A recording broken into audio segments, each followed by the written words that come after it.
দুজন মানুষ একটা কোষ্ঠী পাথরের টুকরো, সেটা 12 হাত লম্বা এবং 2 হাত চওড়া, সেটা সেই নীলগিরি থেকে, তখন তো ট্রেনও নেই প্লেনও নেই, সেইটা বয়ে নিয়ে চলে এলো। এইটা কি সম্ভব নাকি কখনো? নীলগিরি পাহাড় মানে সেই তামিলনাড়ু। মা কালী যে জীব বার করে আছেন, সেই জীবটা কিন্তু সোনার। মায়ের পায়ের তলায় যে শিব রয়েছেন, সেই শিব হচ্ছেন রূপোর তৈরি শিব। যে কালিন্দির হ্রদের জলের মধ্যে যে মায়ের পা পাওয়া গেল, যে কারণে এটাকে 51 পীঠের অন্তর্গত বলা হয়, সেই পাটা কোথায়?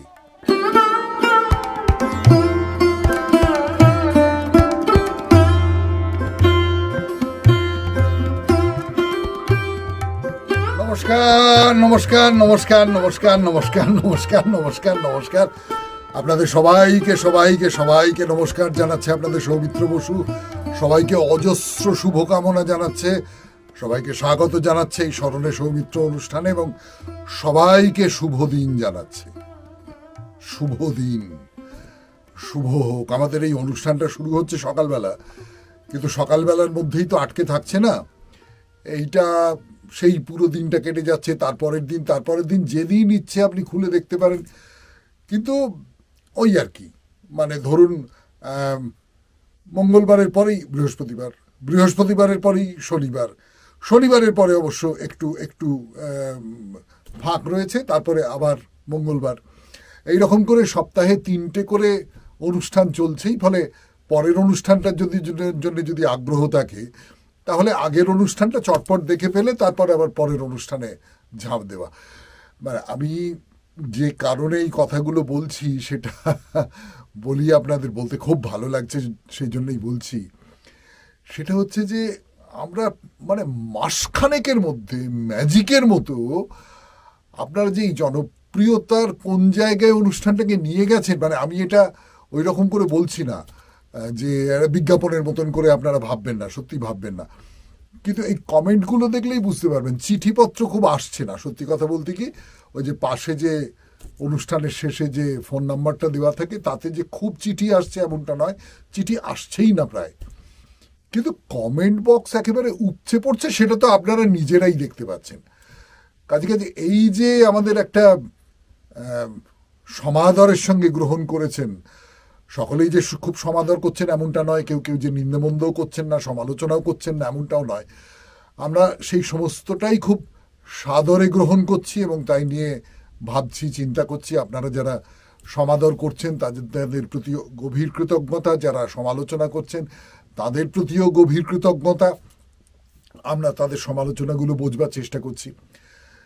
তো এইটা নিয়ে আপনারা একটু লিখবেন। এই যে আমরা একটা ঠিক করেছি না, যে মঙ্গলবারে 2টো বিষয়, বৃহস্পতিবারে 2টো বিষয়, আর শনিবারে একটাই বিষয়, ঠাকুর শ্রী রামকৃষ্ণ পরমহংসদেবের জীবন কথা বলা। এই যে এটাকে ভেঙে দেওয়া হচ্ছে, অনুষ্ঠানটাকে, গোটা অনুষ্ঠানটাকে ভেঙে দেওয়া হচ্ছে। আমাদের দিক থেকে কোনো উপায় ছিল না, আপনারা খুব ভালো করে জানেন। তার কারণ আপনাদের দিক থেকে দাবি উঠছিল যে বড্ড ছোট ছোট ছোট ছোট করে বলছেন, একটু বড় করে বলুন। তা আমাদেরও মনে হচ্ছিল যে একটা কাহিনী যদি বলতে হয়, আখ্যান যদি বলতে হয়, তাহলে একটু বড় করে বলতে হবে। তো সে বড় করে বলতে গেলে তো বড্ড লম্বা হয়ে যাবে, সে অতক্ষণ ধৈর্য থাকবে আপনাদের? মানে আজকের দিনে তো ধৈর্যটা মানুষের খুব কমে গেছে। তার ফলে আমরা ঠিক করলাম যে আচ্ছা ঠিক আছে, 3টে ভাগে আমরা ভাগ করে নিই, বেশি ভাগ না হওয়াই ভালো, এইরকম করে। কিন্তু এইটা যে আমরা করেছি, এই ব্যাপারটা আপনাদের কীরকম লাগছে সেইটা একটু দয়া করে কমেন্ট বক্সেই না হয় একটু জানাবেন, কেমন? প্রশংসা করুন, নিন্দা করুন, যা কিছু করুন, জানাবেন। তো যাই হোক, আজকে যে 2টো বিষয় নিয়ে কথাবার্তা বলা, তার মধ্যে প্রথমটা হচ্ছে বাইরে দূরে। বাইরে দূরেতে আমরা বলছিলাম কালীঘাট মন্দিরের কথা। কালীঘাট মন্দিরের কথা বলবো, খানিকটা বলা হয়েছে। ওই স্কাই ওয়াকের কথা বলেছি, কালীঘাট মন্দিরে প্রবেশ করছেন কিভাবে সেইটা বলেছি। কালীঘাট মন্দিরের একটা ইতিহাসের কথা আগেও বলেছিলাম, পৌরাণিক ইতিহাস যাকে বলে, সেই আত্মারাম ব্রহ্মচারী, ব্রহ্মানন্দ গিরি ইত্যাদি ইত্যাদি। এবার কালীঘাট মন্দিরের একেবারে মন্দিরের ভেতরে গর্ভগৃহের মধ্যে ঢুকে পড়বো আমরা। কিন্তু ঢুকে পড়বার আগে আমি এক চুমুক চা খেয়ে নেব।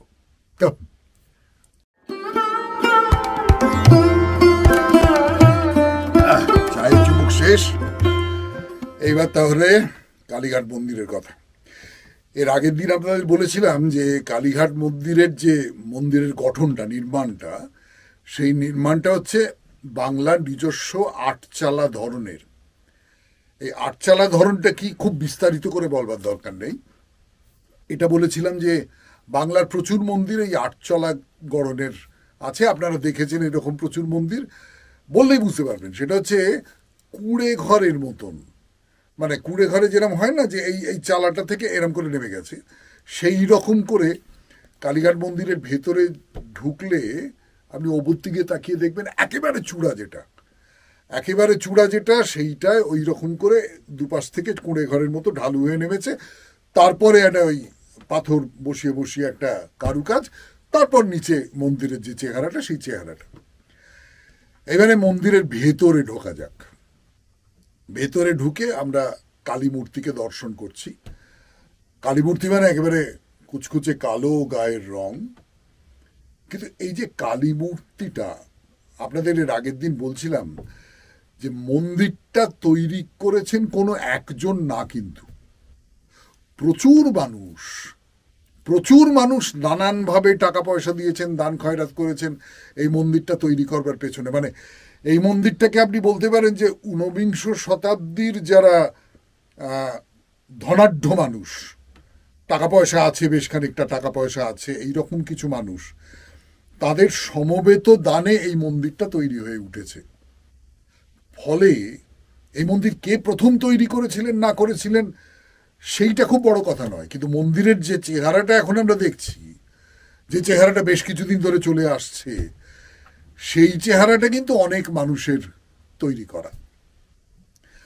তো ভেতরে যে মা কালীর মূর্তি, সেই মা কালীর মূর্তিটা আপনারা সকলে জানেন কোষ্ঠী পাথরের তৈরি, এবং সেই কোষ্ঠী পাথরটা এনেছিলেন ওই আত্মারাম ব্রহ্মচারী এবং ব্রহ্মানন্দ গিরি।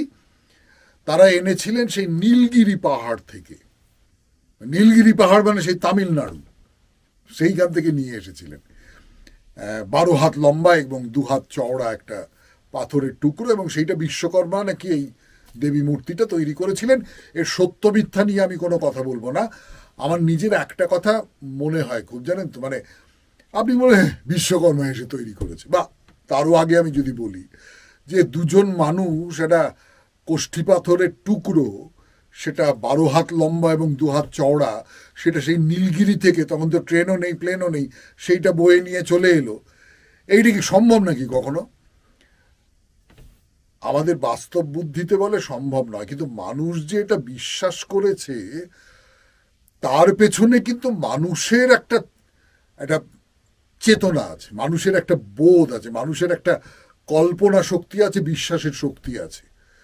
সেই বিশ্বাসের শক্তিটা কিন্তু ইতিহাসের অন্তর্গত, আমি এই রকম করে মনে করি। তো যাই হোক, এই যে কোষ্ঠী পাথরের মূর্তিটা, এই মূর্তির মাথার ওপরে সোনার মুকুট আছে, তার বাইরে আরো কত কি আছে আমি একটু দেখে দেখেই বলবো আপনাদের। ধরুন, সোনার তৈরি একটা লম্বা জিভ,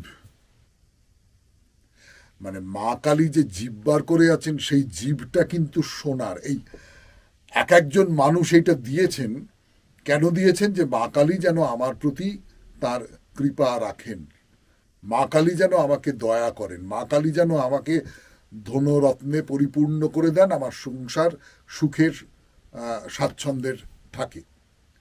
তো এই যে সোনার জীবটা, এই সোনার জীবটা গড়িয়ে দিয়েছিলেন পাইকপাড়ার রাজা ইন্দ্রচন্দ্র সিংহ। পাইকপাড়ার যে সিংহ বাড়ি, সেটা খুব বিখ্যাত বাড়ি, আপনারা অনেকেই নাম শুনেছেন, যতীন সিংহ, মানে মাইকেল মধুসূদন দত্ত এদের যে রাজবাড়ি, সেই রাজবাড়িতে নাটক লিখতেন এবং সেই নাটক অভিনীত হতো এই পাইকপাড়া সিংহ বাড়িতে। এইরকম একটা বাড়ি, সেই বাড়ির একজন রাজা, সেই রাজা ইন্দ্রচন্দ্র সিংহ, তিনি এই যে সোনার তৈরি লম্বা জীব এইটা তৈরি করে দিয়েছিলেন। আর মা কালীর যে হাত, সেটা হচ্ছে রূপোর তৈরি। এই রূপোর হাতটা তৈরি করে দিয়েছিলেন খিদিরপুরের গোকুলচন্দ্র ঘোষাল। এরা সব তাহা তাহা লোক, সেই সময়কার খুব বিশাল বিশাল লোক কিন্তু এরা। তারপরে ধরুন এই যে রূপোর তৈরি হাত করে দিলেন গোকুলচন্দ্র ঘোষাল, এই হাতটা পরে সোনার হয়ে গেল। সেই সোনার করে দিলেন কে? সেই সোনার করে দিয়েছিলেন কালীচরণ মল্লিক। 108টা সোনার মুন্ডমালা দান করেছিলেন 1765 সালে পাতিয়ালার মহারাজ রাজা নবকৃষ্ণ। তাছাড়া ধরুন দেবীর মাথার উপরে সোনার ছাতা আছে, সেই ছাতাটা দান করেছেন নেপালের সেনাপতি জাং বাহাদুর। এছাড়া আরো কয়েকটা সোনার রূপোর ছাতা রয়েছে, নানান মানুষ দিয়েছেন, নানান কিছু দিয়েছেন। এইরকম করে বহু মানুষের সমবায়ে তৈরি হয়ে উঠছে এটা। কে কে আরো কি দিয়েছেন না দিয়েছেন বলি আপনাদের। 4 হাতে 4 গাছি সুবর্ণ কঙ্কন তিনি দিয়েছেন চড়কডাঙ্গার কালীমোহন বন্দ্যোপাধ্যায়ের ঠাকুরদা রামজয় বন্দ্যোপাধ্যায়। মায়ের পায়ের তলায় যে শিব রয়েছেন, সেই শিব হচ্ছেন রূপোর তৈরি শিব। এই যে রূপোর তৈরি শিব, তার বাম হাতে রয়েছে 2 কেজি ওজনের সোনার খড়গ, নিচে বাঁ হাতে রয়েছে একটা সোনার মুন্ড, ডান দিকের দুটো হাতে রয়েছে বড় অভয় মুদ্রা। এই যে সোনায় ভর্তি করা মা কালীর মন্দির, মা কালীর মূর্তি, বহু ধনাঢ্য মানুষ এগুলো দিয়েছেন। কিন্তু আপনারা এই প্রশ্নটা করতে পারেন যে যে কালিন্দির হ্রদের জলের মধ্যে যে মায়ের পা পাওয়া গেল, যে কারণে এটাকে 51 পীঠের অন্তর্গত বলা হয়, সেই পাটা কোথায়? না, সেই পাটা আপনি দেখতে পাবেন না। সে এখন পাথর হয়ে গেছে, কিন্তু সেই পাটা আপনি কোনোভাবে দেখতে পাবেন না। তার কারণ সেই পাটা রাখা রয়েছে ব্রহ্মবেদীর নিচে একটা সিন্ধুকের মধ্যে। তো এই হলো মা কালীর কথা বললাম। আপনাদের বলেছিলাম যে এখানে একটা শিব মন্দির আছে, এখানকার যিনি অধিষ্ঠাত্রী দেবতা নকুলেশ্বর, নকুলেশ্বরের মন্দির আছে। কিন্তু একটা শ্যামরায়ের মন্দির আছে, মনে আছে বলেছিলাম। তার কারণ হচ্ছে যে শ্যামরায় মানে তো বৈষ্ণব, সেই বৈষ্ণব একটা মন্দিরও আছে। কিন্তু এই যে বৈষ্ণব মন্দির, এই মন্দিরটা তৈরি করে দেন 1843 খ্রিস্টাব্দে বাওয়ালি। বাওয়ালির জায়গাটা চেনেন কি? বাওয়ালির জমিদার উদয়নারায়ণ মণ্ডল। তো কালীঘাট কালী মন্দিরের জন্যই বিখ্যাত, কিন্তু তার চারপাশে অনেকগুলো ছোট ছোট ছোট মন্দির আছে। কালীঘাটের কালী মন্দিরের পশ্চিম দিকে একটা রাধা কৃষ্ণের মন্দির আছে, তার নাম হচ্ছে শ্যামরায়ের মন্দির। এই শ্যামরায়ের মন্দিরকে বলা হয় সাবর্ণদের মন্দির। সাবর্ণ রায়চৌধুরী, সেই সাবর্ণ রায়চৌধুরীদের মন্দির। এই যে মন্দিরটা, এই মন্দিরটা প্রতিষ্ঠা করেছিলেন কে জানেন? বসন্ত রায় বলে একজন রাজা। এই 17 শতকে যশোর খুলনা অঞ্চলে রাজা প্রতাপাদিত্যের কাকা। আপনাদের মধ্যে যদি কেউ বউ ঠাকুরানীর হাট পড়ে থাকেন, রবীন্দ্রনাথের একেবারে কম বয়সের লেখা বউ ঠাকুরানীর হাট, এবং তারপরে রবীন্দ্রনাথ এই যে উপন্যাসটা, এটা নিয়ে একটা নাটক লিখেছিলেন, তার নাম প্রায়শ্চিত্ত। তারপরে সেই নাটকটাকে আরো কিছুদিন পরে পাল্টান, নাম দেন পরিত্রাণ। এই বউ ঠাকুরানীর হাটে প্রতাপাদিত্য আর বসন্ত রায়, এই দুজনের কথা আছে। প্রতাপাদিত্য একজন অত্যন্ত নিষ্ঠুর রাজা ছিলেন উপন্যাসে, এবং সত্যি সত্যি তাই ছিলেন। 12 ভূঁইয়া বলে না, 12 জন ছোট ছোট রাজা সেই সময়, তাদের মধ্যে অন্যতম ছিলেন প্রতাপাদিত্য। এবং সেই 12 ভূঁইয়ার যে প্রতাপাদিত্য, তার সঙ্গে তার খুড়ো মহারাজ বসন্ত রায়, তাদের খুব বিরোধ ছিল। এবং সেই বিরোধটা এতখানি তীব্র বিরোধ, যাতে করে প্রতাপাদিত্য বসন্ত রায়কে হত্যা করেছিলেন, এই রাজপ্রাসাদের মধ্যেই হত্যা করেছিলেন। তো সেই বসন্ত রায় এই যে শ্যামরায়ের মন্দিরটা, এই মন্দিরটা তৈরি করে দিয়েছিলেন। কালীঘাটের মন্দির নিয়ে কথা আপাতত এখানেই শেষ করছি, পরে আরো অনেক কথা অন্য পরের অনুষ্ঠানে বলা যাবে। আপাতত তাহলে একটু বিরতি, মানে আমার চা খাবার বিরতি, তারপরে আপনাদের সমস্যা এবং তার প্রতিকার এই নিয়ে স্বামী সোমেশ্বরানন্দজির যে লেখা সেইখান থেকে একটু পড়ে শোনাবো এবং আমার নিজের যে কথাবার্তা যেগুলো বলবার সেই কথাবার্তাগুলো বলবো।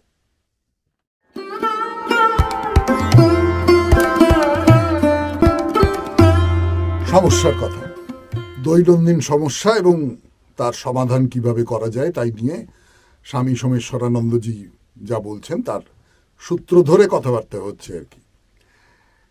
এখানে আমি একটা কথা বলি, ধরুন দুজনকে আপনি ধরলেন পাশাপাশি, স্বামী স্ত্রী হতে পারেন, মা ছেলে হতে পারেন, যা যা হোক কিছু হতে পারেন আর কি। এইবারে আপনি বললেন যে আচ্ছা ওর কি খুব রাগ? স্ত্রী বলবেন বাবা এমনিতে তো ঠিক আছে, কিন্তু রেগে গেলে সে একেবারে ভয়ানক। মা ছেলের ক্ষেত্রে ছেলের কি খুব রাগ? ওরে বাবা ভয়ঙ্কর রাগ। মায়ের ক্ষেত্রে বাবা মা রেগে গেলে যা রেগে যায় না, মানে সবসময় আরেকজন যে মানুষ তিনি বলছেন যে ভীষণ রেগে যায়। এমনকি আপনি যদি তাকে জিজ্ঞেস করেন আপনি কি খুব রেগে যান, তাহলে তিনি যদি ঠিক ঠিক বলেন তাহলে বলবেন যে হ্যাঁ না দেখুন এমনিতে তো আমি খুব এমনি সাধারণভাবে ঠিকই আছি। কিন্তু যখন রাগ মাথায় চড়ে যায় না তখন আমার আর কোনো হিতাহিত জ্ঞান থাকে না। তাহলে রাগ মাথায় চড়ে গেলে হিতাহিত জ্ঞান থাকে না। এটা শুধু রাগের ক্ষেত্রেই সত্যি এমনটা কিন্তু নয়।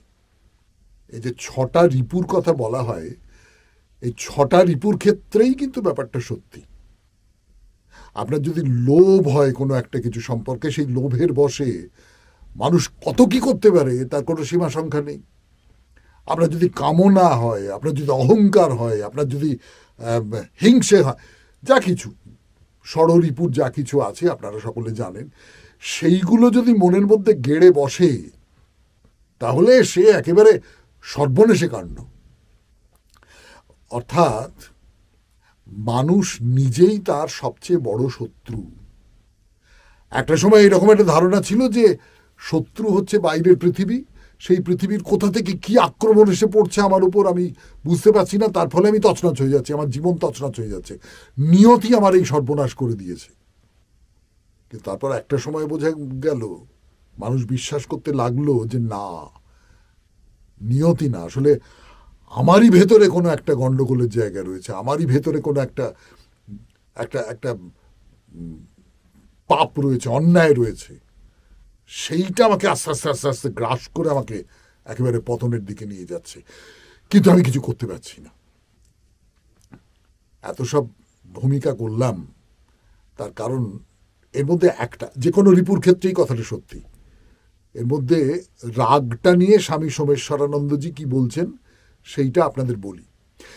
এমনিতে একটা টোটকা আছে রাগের ব্যাপারে, আপনারা সকলে জানেন, সেটা আমরা মনে রাখতে পারি না, যখন রেগে যাই তখন হয়তো মনে রাখতে পারি না, কিন্তু টোটকাটা খুব ভালো। সেটা হচ্ছে রাগ হলে কোনো কথা না বলে চোখ বুঝে 1 থেকে 10 কি 1 থেকে 20 পর্যন্ত গোনা, রাগটা নেমে যাবে আস্তে আস্তে আস্তে আস্তে। স্বামী সোমেশ্বরানন্দজি কি বলছেন, প্রায় এর কাছাকাছি কথা পড়ে শোনাই আপনাদের। যে ধরুন সমস্যার মুখোমুখি হয়ে আপনি রেগে উঠেছেন, মাথা গরম হয়ে গেছে। সাধারণত এই অবস্থায় আপনি রিয়্যাক্ট করেন, মনের প্রতিক্রিয়া প্রকাশ করেন। রেগে গেলেই আমরা নানা রকম করি। তো এবার থেকে কাজ করুন, রেগে উঠলেই রিয়্যাক্ট না করে 40 সেকেন্ড সময় নিন, প্রয়োজন হলে 40 সেকেন্ড পরে রিয়্যাক্ট করুন। আর এই যে 40 সেকেন্ড সময় নিচ্ছেন, 1 মিনিটে হচ্ছে 60 সেকেন্ড, তার চেয়েও কম সময় নিন। 40 সেকেন্ড মানে পৌনে 1 মিনিট। এই পৌনে 1 মিনিট সময় ধরে আপনি সচেতন হন যে আমি রেগে গেছি, আর মনে মনে বলুন আমি রেগে গেছি, আমি রেগে গেছি, আমি রেগে গেছি, আমি রেগে গেছি, আমি রেগে গেছি। 20 সেকেন্ড ধরে এই কথাটা বলুন।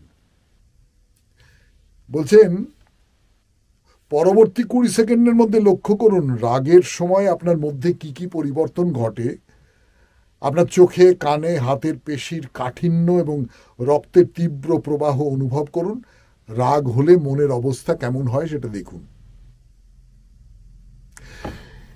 এইটা আসলে একটা মজার খেলা। কেন মজার খেলা? রাগটা কমে যাবে, রাগটা কমে যাবে, আপনি আন্দাজ করতে পারছেন যে রাগটা কমে যাবে। কি করে কমবে? আপনি যখন খুব রেগে গেছেন তখন আপনার সমস্ত মনটাকে অধিকার করে নিয়েছে ওই রাগ। সেই রাগটা আপনার ভেতরে ভেতরে ফুঁসছে। আপনি একটা ছোবল মারবার মতন করে একটা জায়গায় রয়েছেন। আপনি যার উপর রেগে গেছেন তাকে ক্রমাগত ছোবল মারবার চেষ্টা করছেন। এরকম সব হচ্ছে। তো যে মুহূর্তে আপনি নিজেকে বলতে আরম্ভ করলেন আমি রেগে গেছি, আমি রেগে গেছি, আমি রেগে গেছি, আমি রেগে গেছি, আমি রেগে গেছি, আপনার মনোযোগটা রাগ থেকে অন্যদিকে সরে গেল। তাহলে যে রিপুটা আপনাকে অধিকার করে রেখেছিল সেই রিপুটাকে খানিকটা জায়গা ছেড়ে দিতে হলো। এটা একটা। আর 2 নম্বর, এই 20 সেকেন্ড পরে যখন আপনি নিজেকে লক্ষ্য করছেন, রাগ হলে আমার কি হয়? আমার মুখ চোখ লাল হয়ে যায়, আমার নাক ফুলে ওঠে, আমার সমস্ত শরীর কঠিন হয়ে যায়। এগুলো আপনি দেখছেন। দেখছেন মানে কি? আপনি নিজের মধ্যে ইনভলভড হয়ে নেই, আপনি নিজের মধ্যে বিজড়িত হয়ে নেই, আপনি নিজের থেকে দূরে গিয়ে দেখছেন। এই যে নিজের থেকে দূরে চলে গেলেন আপনি, রাগটাও কিন্তু আপনার থেকে দূরে চলে গেল। আপনি যার থেকে দূরে চলে গেলেন সেও তো আপনার থেকে দূরে চলে গেল। রাগটাও তখন আপনার থেকে দূরে চলে গেল। আপনি আস্তে আস্তে আস্তে আস্তে শান্ত হয়ে পড়লেন। এটা করে দেখবেন। যে কোনো ক্ষেত্রেই এটা সত্যি। এই যে ষড়রিপুর কথা বলছিলাম আপনাদের, খুব লোভ হয়েছে, আমার লোভ হয়েছে, আমার লোভ হয়েছে, আমার লোভ হয়েছে, আমার লোভ হয়েছে, 20 সেকেন্ড বললেন। তা লোভ হলে কি কি হয় সেইটা আপনি লক্ষ্য করবার চেষ্টা করলেন, লোভ কমে যাবে। অর্থাৎ মনটাকে, যেটা আপনার মনটাকে অধিকার করে নিয়েছে সেই থেকে মনটাকে সরিয়ে ফেলুন, খানিকটা ঠেলে ঠেলে ঠেলে ঠেলে দূরে নিয়ে যান। যে কোনো রিপু, যে কোনো খারাপ প্রতিক্রিয়া থেকে নিজেকে বাঁচাবার এইটা একটা উপায়। এইবারে যেটা বলি, আপনি যে কোনো একটা পরিস্থিতিতে পড়েছেন, খুব সাংঘাতিক পরিস্থিতি, কি করে তার সমাধান করবেন? কি বলা হচ্ছে এখানে? বলা হচ্ছে ঠান্ডা মাথায় সিদ্ধান্ত নিতে হয়। সমস্যার অন্তর্গত দিকটার সমাধান করবার সময়ই আপনার দৃষ্টিভঙ্গি পরিষ্কার হয়ে উঠেছে, মন শান্ত হয়ে এসেছে। এইবারে সমস্যার পরিস্থিতিগত সমাধান দরকার। 10টা পদক্ষেপ বা চিন্তাকর্ম একে একে ঠিক করে ফেলুন। কি কি? সঠিক সমস্যাটিকে চিহ্নিত করা। সমস্যাটা কি? পড়ে শোনাই। প্রকৃত সমস্যাটি কি এটা প্রথমে নির্ধারণ করুন। ধরুন একটা ইন্টারভিউ দিয়ে চাকরি পেলেন না, এখানে আপনার প্রকৃত সমস্যাটা কি? চাকরি না পাওয়া, অথবা জীবিকা অর্জনের ব্যবস্থা না হওয়া, অথবা মনে করুন আপনি কলেজের ছাত্রী। আচ্ছা, কলেজের ছাত্রীর কথাটা বাদ দিচ্ছি। ইন্টারভিউ দিয়ে আমি পেলাম না। একটা হচ্ছে চাকরি পেলাম না, একটা চাকরির জন্য গিয়েছিলাম, পেলাম না। একটা আশা করে গিয়েছিলাম। আমরা এর আগেই বলেছি যে আশা করলে কিন্তু ধাক্কা খেতে হয়। আশা না করে যান, আমি খুব ভালো করে ইন্টারভিউ দেব, কিন্তু আমি কিছু আশা করছি না। কর্মণ্যে মাধিকারস্তে মা ফলেষু কদাচন। 2 নম্বর, একটা প্রেস্টিজের ব্যাপার। ইন্টারভিউটা পারলাম না, হেরে গেলাম। আপনি যদি এইটা ভাবেন যে না, হেরে যাওয়ার তো কোনো ব্যাপার নেই, আর একজন আরো ভালো ইন্টারভিউ দিয়েছে, দিতেই পারে, আমার চেয়ে ভালো কেউ আর হবে না নাকি? তাকে যে প্রশ্নগুলো করা হয়েছে সেইগুলো তার কমন পড়ে গেছে, সেই জন্য সে ভালো দিয়েছে। আমার ক্ষেত্রে ব্যাপারটা ওই রকম করে হয়নি। এরকম নানা রকম কারণ থাকতে পারে। নিজের মনকে খুব শান্তভাবে বোঝান। যেমন আর একটা উদাহরণ রয়েছে, যে ধরুন আপনি কলেজের ছাত্রী, বিএ পাশ করে আপনি আরো পড়তে চান, অথচ মা বাবা জোর করছেন বিয়ে করবার জন্য। আপনার প্রকৃত সমস্যাটা কি? মা বাবার প্রেশার, অথবা বিয়ে, কিংবা আপনার স্বাধীন ইচ্ছেকে প্রকাশ করতে না পারা? ঠিক সমস্যা কোনটা সেইটাকে বার করি। যদি এমনটা হয় যে না, আমাকে না রোজগার একটা করতেই হবে সংসারের জন্য, চাকরি হচ্ছে না, আমি অন্যভাবে রোজগার করবার চেষ্টা করি, বিকল্প রাস্তা আছে তো, বিকল্প রাস্তার দিকে যাওয়ার চেষ্টা করি। আমার যদি প্রেস্টিজে লাগে তাহলে আমি বোঝবার চেষ্টা করি যে আমার অন্য অনেক জায়গায় প্রেস্টিজ রক্ষা হয়, এইখানটা আমি হেরে গেছি, কোনো যোগ্য লোকের কাছে হেরে গেছি, ঠিক আছে, হতেই পারে, জীবনে তো পরাভব আছেই।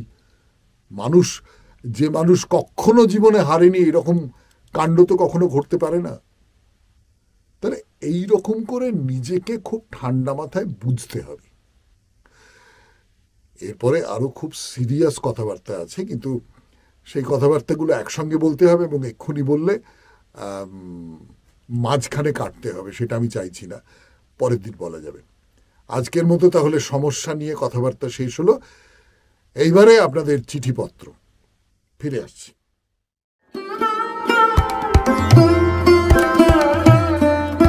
এবারে আপনাদের চিঠি মানে মন্তব্য আর কি। কমেন্ট বক্সে অনেক মন্তব্য এসেছে, বিশেষ করে এই যে হুদুর দুর্গার কথা বলা হয়েছে পুরাণ কথায় না, সেইটা নিয়ে আপনাদের প্রচুর চিঠি এসেছে এবং খুব প্রশংসা করে করে চিঠি এসেছে। আমি একটা দুটো পড়বার লোভ সামলাতে পারছি না। যেমন ধরুন সীমা দাশগুপ্ত, তিনি লিখেছেন, অজানা তথ্য শুনলাম, সত্যিই আমরা কৃতজ্ঞ, আপনার কাছে শুভেচ্ছা রইল।